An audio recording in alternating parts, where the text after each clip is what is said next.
हर मनुष्य का अपने बारे में यही विचार होता है कि वह बहुत अच्छा है। जो कुछ भी उसको जीवन में मिला है वो इसलिए मिला है क्योंकि वो इसके काबिल था और उसके अंदर कोई भी बुराई नहीं है। लेकिन किसी किसी को अपनी अच्छाई का भी अहंकार हो जाता है कि मैंने ज्यादा अच्छे काम किए हैं तो मैं ज्यादा अच्छा और ऊंचा व्यक्ति हूं।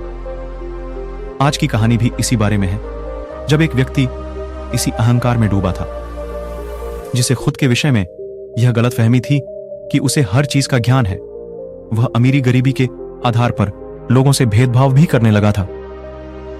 जानते हैं कैसे उसे स्वयं के अज्ञान से गौतम बुद्ध ने मुक्त कराया। बात बहुत पुराने समय की है। किसी गांव में एक भीमदेव नाम का एक व्यक्ति था। उसके पास धन की कोई कमी नहीं थी। जब भी वह किसी गरीब व्यक्ति को देखता, उसके मन में यह भाव आता, इन लोगों ने पिछले जन्म में बहुत बुरे कर्म किए होंगे, तभी तो इनकी ये दुर्दशा है। वह हर दिन मंदिर जाया करता और मंदिर के पास बैठे भिखारियों को दान भी दिया करता था। एक बार की बात है, भीमदेव के नौकर ने उससे कहा, साहब मुझे कल की छुट्टी चाहिए। भीमदेव बोला, क्यों, क्या बात हो गई, तुम्हें छुट्टी क्यों चाहिए? नौकर बोला, मुझे गौतम बुद्ध के पास जाना है, उनके पास जाकर मुझे शांति मिलती है। भीमदेव बोला, तुम भी उन्हें सुनने जाते हो, तुम्हें तो उनकी ध्यान भरी बातें समझ नहीं आती होंगी। नौकर बोला, नहीं, मुझे सब समझ आता है। उन्हें समझना उन लोगों के लिए जटिल है जो अपना अहंकार लेकर जाते हैं। जो उनके सामने झुक कर जाते हैं, उन्हें बड़ी आसानी से उनकी बात समझ में आ जाती है। भीमदेव बोला, तुम कहीं भी चले जाओ, मुझसे ज्यादा नहीं जान पाओगे। ध्यान का अधिकार ईश्वर ने मुझे दिया है, तभी तो उनकी कृपा से मैं धनवान हूं और तुम निर्धन हो। नौकर बोला, ध्यान का धन और निर्धनता से क्या लेना देना? यह सुनकर भीमदेव को क्रोध आ गया। वे सोचने लगा, यह नौकर होकर मुझे ज्ञान दे रहा है। अपने क्रोध को भीतर दबाते हुए भीमदेव कहने लगा, ठीक है, जहां जाना है जाओ।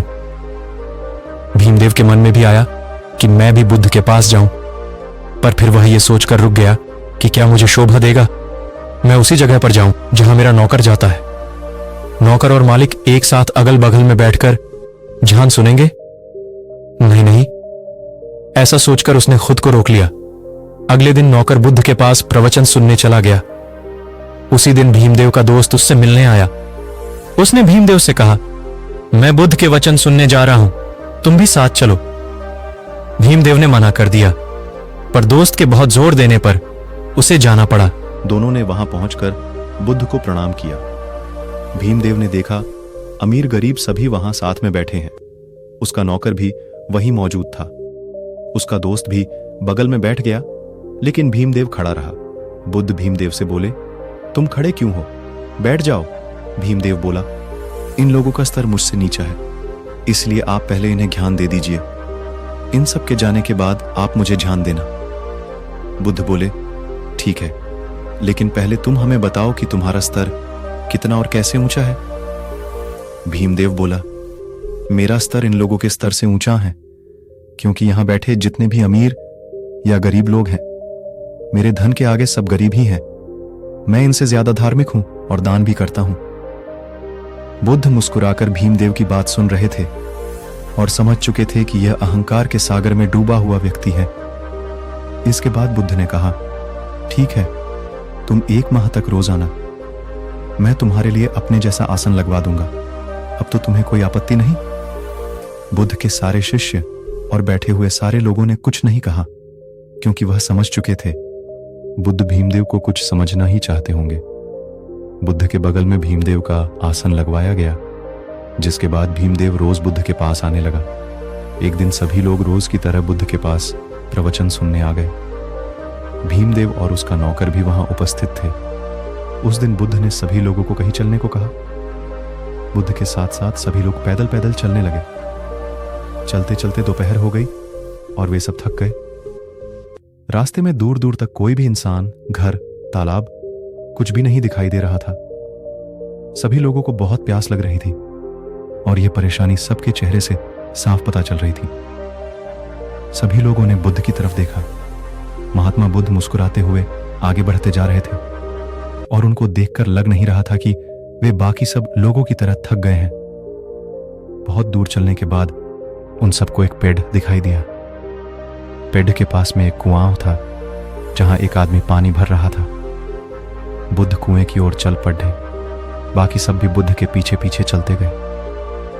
बुद्ध कुएं के पास जाकर उस आदमी से बोले, सुनो भाई, मेरे शिष्यों को प्यास लगी है, क्या आप मेरे शिष्यों की प्यास बुझा सकते हैं? उस आदमी ने बुद्ध से कहा, जी जरूर। इसके बाद वो आदमी बाल्टी के द्वारा कुएं से पानी निकालने लगा और सभी लोग एक एक करके झुककर पानी पीने लगे। इसके बाद उस आदमी ने बुद्ध से कहा, श्रीमान, आप भी पानी पी लीजिए।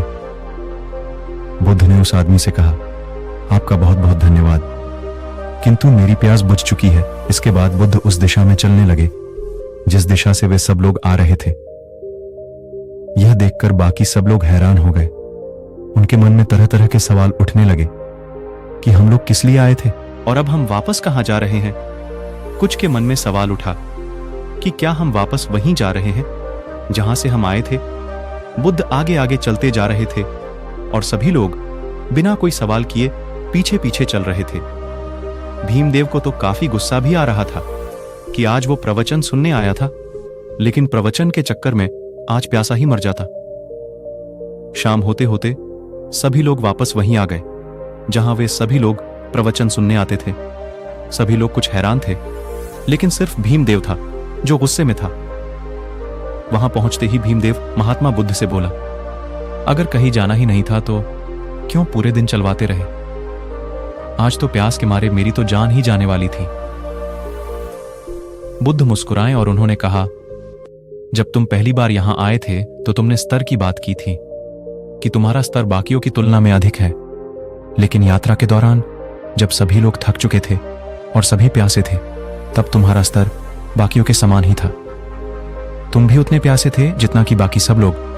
उस समय तुम्हारा धन या तुम्हारा अहंकार क्या तुम्हारी प्यास बुझा सकता था? यह सुनकर भीमदेव का गुस्सा शांत हो गया। इस बार बुद्ध की बातें भीमदेव के दिल पर असर कर गईं। आगे बुद्ध ने कहा, कुएं के पास पहुंचकर जब तुमने झुककर पानी पिया, तब जाकर तुम्हारी प्यास बुझ पाई। अगर तुम वहां भी अपने अहंकार की बात मानकर नहीं झुकते तो प्यासे ही रह जाते। इसी तरह अगर किसी इंसान को ज्ञान की लालसा है तो उसे अपने अहंकार को दूर रखकर विनम्रता से झुकना होगा, तभी उसे ज्ञान की प्राप्ति होती है। भीमदेव के मन का मैल धीरे धीरे कटने लगा। वह हल्का महसूस करने लगा।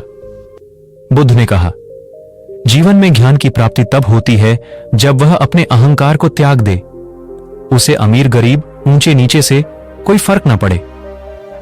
वह हर मनुष्य को ऐसे देखें जैसे वह स्वयं को देखता है। जब मनुष्य को सचमुच ज्ञान होता है तब वह समय की धारा से आगे निकल जाता है। उसे समय का भान ही नहीं होता। भीमदेव को ऐसे लगा कि जैसे यह बातें उसी के लिए है और वह सच में कुछ समझने लगा है। उसने अपना आसन छोड़ दिया और बुद्ध के चरणों में गिर गया और रोने लगा। बुद्ध ने कहा, अरे क्या हुआ, तुम रो क्यों रहे हो? भीमदेव ने कहा, सब सच ही कहते हैं। आप ज्ञान के भंडार हैं।